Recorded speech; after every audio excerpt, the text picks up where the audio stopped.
বিসিবির সাথে কথা বলে টি-20কে বিদায় বলেছেন মাহমুদুল্লাহ রিয়াদ। তিনি অবসরের ঘোষণা দেওয়ার আগেই বিষয়টি নিশ্চিত করেন বিসিবি পরিচালক নাজমুল আবেদিন ফাহিম। এই পরিচালক বলেছেন, দেশে ফিরলে রিয়াদকে দেয়া হবে বিদায় সংবর্ধনা। আর তার এই অবসরকে সাধুবাদ জানিয়েছেন সাবেক ক্রিকেটার ও বিশ্লেষক ইশতেক আহমেদ। এক সিরিজে দুই তারকার পতন, সাকিবের পর মাহমুদুল্লাহ রিয়াদের অবসর ঘোষণা। শেষ কয়েক বছর সময়টা ভালো যায়নি সাইলেন্ট কিলারের, তবে টাইগার ক্রিকেটে তার অবদান আছে অনেক।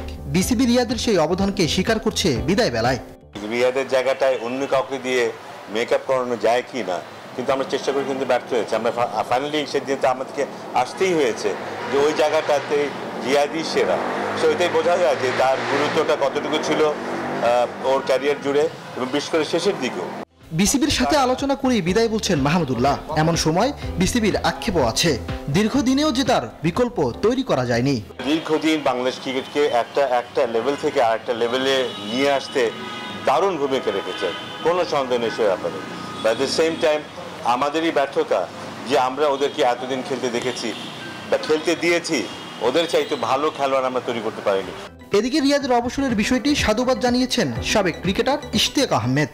আমার মনে হয় সম্মানের সাথে যাওয়াটা হচ্ছে মেইন জিনিস, এবং হি চোজ দ্য রাইট মোমেন্ট।